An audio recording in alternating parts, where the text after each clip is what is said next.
Ito ang dahilan kung bakit naglakas loob na po akong lumabas at ilantad na ang buong katotohanan tungkol sa mga kasinungalingan na ipinakakalat ng pamunuan ng Iglesia ni Cristo sa pamamagitan ng binuo nilang organisasyon na kung tawagin ay mandirigma.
Ako po si Angel Manalo.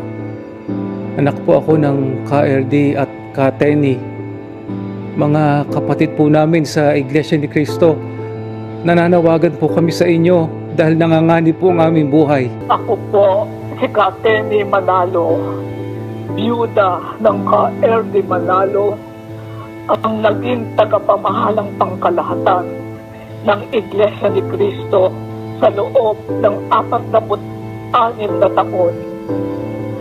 Ako'y nananawagan sa aming mga kapatid sa Iglesia na tulungan ninyo kami dahil may panganib sa aming buhay.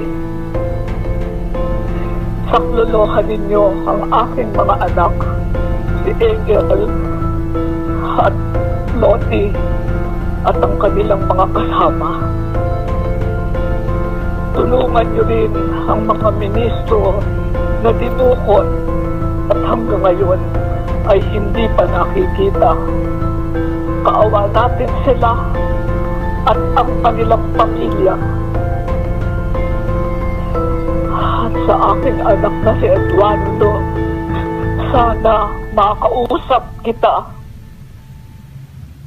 This one, trouble appears to be brewing within the Iglesia ni Cristo. We're getting reports that the INC will oust Tenny Manalo and her son Angel, who appeared on a YouTube video claiming their lives are in danger. Tenny is the wife of the late Eranio Erdi Manalo, the INC's former executive minister. Let's get more details of this developing story now from ABS-CBN's Dolan Castro. Mula nang itiwalag ng Ka Eduardo ang sarili niyang ina at mga kapatid ng di man lamang kinakausap o pinadaan sa tamang proseso ng pagtitiwalag, lalong tumindi ang aking paniniwala na totoong mayroong nangyayari sa iglesia na hindi na tama. Dahil sa panahon pa lang ng pagdodoktrina sa akin ay tinuruan na ako na maging mapanuri at magtanong kung mayroong nais na malaman. Nanibago ako sa laking pagbabago ng mga ministro at manggagawa ngayon na kapag nagtatanong tungkol sa mga issue ukol sa pagtitiwalag sa pamilya ng KRD at iba pang anomalya sa iglesia ay lagi na lang pagalit na umiiwas ang mga ministro at binabawalan ng mga kapatid na magbasa sa social media dahil puro daw mga paninira at chismis. Samantalang kapag hiningan naman sila ng paliwanag ay wala ring patotoo, kaya chismis din. At kapag nalaman nilang nagsusuri ka ay mamanmanan ka na, pagbabantaan at kinalaunan ay ititiwalag at saka gigipitin. Kinakailangan pa yung sumunod! Kinakailangan pa yung sumunod! Kinakailangan pa yung sumunod!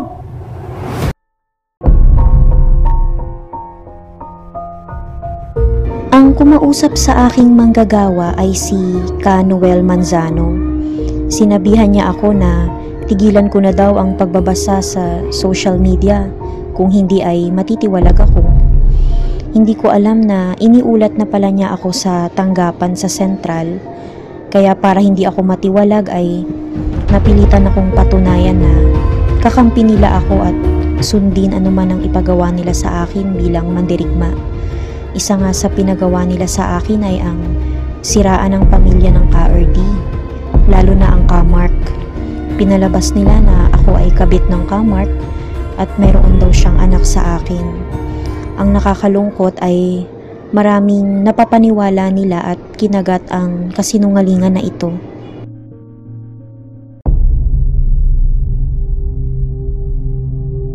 Nag-create sila ng mga social media sites na ang tanging layunin ay lumikha ng mga malisyoso at malalaswang issue tungkol sa magkapatid na Mark at Angel, gaya ng inilalabas ng cutting classes series at mga kauring sites gaya nito.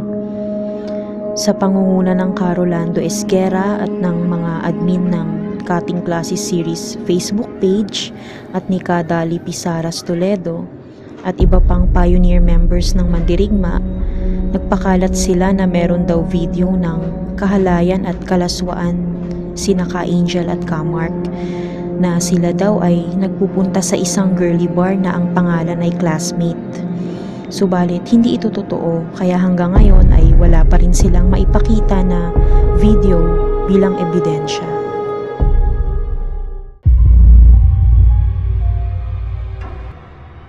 Dahil sa napasubo na ang sanggunian sa ipinakalat nilang malisyosong issue ukol sa Classmate na wala namang katotohanan, nagbalak silang gumawa ng peking video at kumuha ng kadobol ng Ka Angel at Kamark para lamang meron silang maipakita na video, dahil dumarami na ang mga kapatid na nagtatanong at hinahanap ang ebidensya.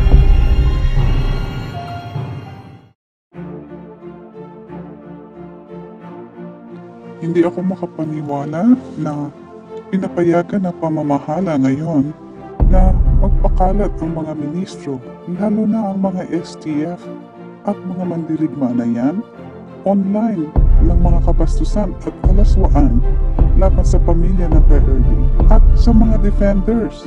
Hindi ka na makapagtanong ng maayos sa mga ministro ngayon tungkol sa mga issues na yan. Sasabihin nila, chismis at paninira lang laban sa iglesia. Tapos, ang mga paliwanag nila naman in person at sa mga vlogs nila ay wala rin katunayan, wala rin pruweba. Kaya chismis din yun. Diba? Lahat ng paratang nila sa mga high-profile defenders na nag-expose ng corruption at hindi nga pinapatulan ng mga defenders. Kaya sila lang ang nagiging kahiyahiya. Wala talagang basbas at patnubay ang liderato ng iglesia ngayon.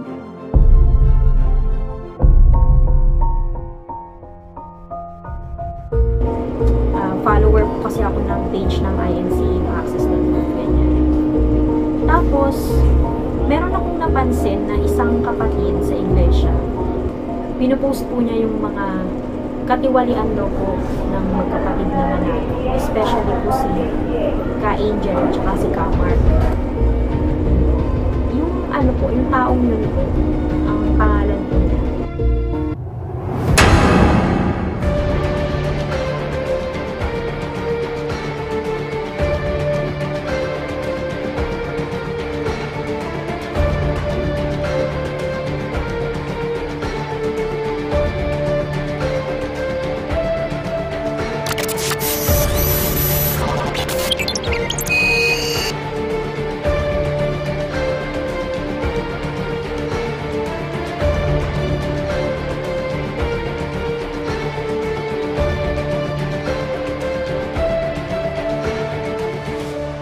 Takot pa po kayo sa Diyos, kung may natitira pa po kayong takot sa Kanya, hanggang kailan po ba kakayanin ng konsensya niyo na makapanloko ng kapatid?